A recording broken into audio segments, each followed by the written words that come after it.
नमस्कार। गुरुकुल एजुकेशन के माध्यम से मैं बीरेन आपको यूरोलिथेसिस की प्रक्रिया समझाने की कोशिश कर रहा हूँ।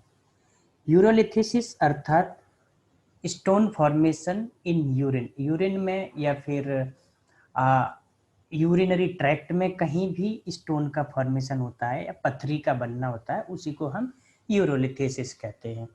तो यूरोलिथेसिस का जनरल इंट्रोडक्शन देख लेते हैं कि क्या होता है। Urolithiasis is the formation of stone in urine and in urinary tract और किडनी। अब इसके जो प्रिवेलेंस रेट है वो ह्यूमन बींग्स में 4% है, मेल्स में ज़्यादा है और फीमेल्स में उससे थोड़ी कम है। 4 to 15% मेल्स में देखा गया है ऑल ओवर द वर्ल्ड, और फीमेल्स में ये 4 से 8% तक ही पाया जाता है। और इसका जो इंसिडेंट्स है या फिर कितनी अकरेंस है, ये कहाँ कहाँ पर हो सकता है, तो ये एरिया से एरिया में अलग अलग वेरी करता है। जापान में अलग था किसी टाइम पे और मलेशिया में अलग था, वेस्ट जर्मनी, ये अलग अलग डेटा मैंने इकट्ठे किए थे। तो ये आप समझ सकते हैं कि अलग अलग एरिया में अलग अलग है। और इसके लिए जो फैक्टर्स होते हैं किडनी स्टोन फॉर्मेशन के लिए, कौन कौन ससेप्टेबल है ज़्यादा, तो उसमें हेरिडिटरी भी, मतलब माता पिता या फिर दादा दादी नाना नानी से भी हमारे स्टोन का फॉर्मेशन हो सकता है, चांसेस है। मेजर होते हैं डाइटरी, मतलब जो खाने का स्टाइल है हमारा, क्या हम खाने में लेते हैं, उसके बेसिस पर स्टोन का फॉर्मेशन ज़्यादा होता है। और जोग्राफिकल लोकेशंस भी इसके लिए फैक्टर्स हैं। और अब देख लेते हैं स्टोन के टाइप, कौन से स्टोन बनते हैं। तो मेजर जो स्टोन होता है वो कैल्शियम ऑक्जेलेट का होता है। कैल्शियम ऑक्जेलेट में भी दो टाइप हैं, calcium oxalate monohydrate and calcium oxalate dihydrate. Calcium के अलावा फॉस्फेट के भी हो सकते हैं, अदर भी हो सकते हैं, लेकिन इसमें जो टोटल स्टोन फॉर्मेशन है यूरोलिथेसिस में, उसमें उसका 85% केवल कैल्शियम ऑक्जेलेट के स्टोन से ही पाए जाते हैं, जिनमें कि कैल्शियम ऑक्जेलेट मोनोहाइड्रेट ज़्यादा खतरनाक साबित होता है क्योंकि ये मोस्ट स्टेबल है थर्मोडाइनेमिकली। फैक्टर्स क्या क्या हो सकते हैं जिससे कि हमें पता लगे कि इससे स्टोन का फॉर्मेशन हो जाएगा। तो यूरिनरी जो वॉल्यूम है, यूरिन का वॉल्यूम जो हम यूरिनेट करते हैं, उस वॉल्यूम में कमी आना, या फिर यूरिन का जो पीएच होता है, पीएच मान में कमी आना, मतलब एसिडिक पीएच अगर हो गया तो स्टोन का फॉर्मेशन बड़े इजीली हो जाएगा। Calcium, sodium, oxalate and urate, अगर ये सब यूरिन में ज़्यादा हो जाते हैं तो स्टोन का फॉर्मेशन पॉसिबल है, क्योंकि यही स्टोन के प्रमोटर्स हैं। अब हम इसके देख लेते हैं कि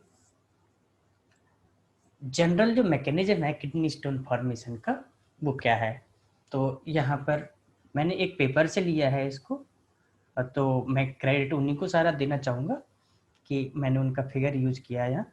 तो यहाँ पर स्टोन प्रमोटर्स देखने को मिल रहे हैं, ये प्रमोटर्स लिखा हुआ है। तो ये प्रमोटर्स वही प्रमोटर हैं जैसे calcium oxalate, urate, low urinary pH and urinary volume में कमी, ये सब फैक्टर्स हैं। तो ये प्रमोट कर रहे हैं स्टोन के फॉर्मेशन के लिए। जैसे कैल्शियम ऑक्जेलेट है, कैल्शियम मोनोहाइड्रेट और डाइहाइड्रेट दोनों टाइप के स्टोन है। तो यहाँ पर सबसे पहले छोटा स्टोन फॉर्म होता है। तो मैं एक साइड से बताने की कोशिश करूंगा क्योंकि दोनों साइड ही सेम प्रोसेस लिखा हुआ है।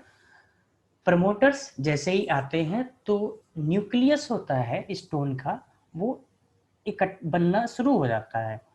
और जैसे ही न्यूक्लियस, छोटे छोटे न्यूक्लियाई बन जाते हैं, छोटे छोटे पार्टिकल्स बनते हैं, उन पार्टिकल को क्रिस्टल फॉर्म में बदल जाते हैं वो पार्टिकल, तो तब हम उसे क्रिस्टल ग्रोथ कहते हैं। और ये ग्रोन क्रिस्टल्स जब इकट्ठे होना शुरू हो जाते हैं, आपस में जुड़ जाते हैं, तो हम क्रिस्टल एग्रीगेशन कहते हैं। और जब ये एग्रीगेट हो जाता है क्रिस्टल, तो इसका यूरिन में, यूरिन के थ्रू बॉडी से बाहर होना पॉसिबल नहीं होता, तब हम इसे क्रिस्टल रिटेंशन कहेंगे। अगर क्रिस्टल रिटेन हो गया तब हम उसको कहेंगे कि ये यूरोलिथेसिस हो गया। जब फ्री पार्टिकल है, ये न्यूक्लिएशन अगर फ्री में पार्टिकल की तरह से घूम रहा है, तब हम उसको यूरोलिथेसिस कह रहे हैं, क्योंकि वो यूरिनरी ट्रैक्ट में है। और जब फिक्स्ड पार्टिकल न्यूक्लिएशन है, मतलब किसी वॉल के साथ में, यूरिनरी वॉल से अटैच हो गया है या फिर किडनी वॉल से अटैच हो गया है, नेफ्रॉन में अंदर अटैच हो गया है, तो हम उसे नेफ्रोलिथेसिस भी बोल सकते हैं। और ये दोनों ही टाइप के जो स्टोन है, फ्री पार्टिकल न्यूक्लिएशन और फिक्स्ड पार्टिकल न्यूक्लिएशन, दोनों ही प्रोसेस में स्टोन का फॉर्मेशन होता है। ये ओवरऑल स्टोन फॉर्मेशन है। अब बात आती है कि इस स्टोन फॉर्मेशन को हम रोक कैसे सकते हैं। तो इसे रोकने के लिए हमारे पास इनहिबिटर्स होने चाहिए।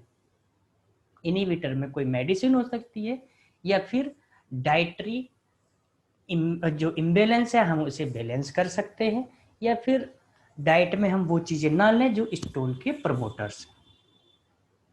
या 3 स्टेप पर इसे रोका जा सकता है। न्यूक्लिएशन को ही रोक दें, या क्रिस्टल ग्रोथ को रोक दें, या क्रिस्टल को एग्रीगेट होने से रोक दें। तो इस तरीके से हम समझ सकते हैं कि किडनी स्टोन फॉर्मेशन एक मल्टी स्टेप प्रोसेस है, जिसके फॉर्मेशन में काफ़ी वक्त लगता है, काफ़ी समय लगता है।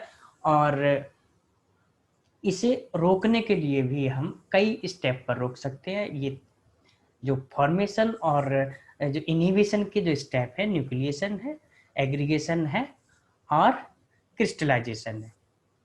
आशा करता हूं कि आपको पसंद आया होगा। और अगर आपको कोई डाउट है तो कमेंट बॉक्स में डालिए और क्वेश्चंस पूछिए, तो मुझे अच्छा लगेगा। Thank you.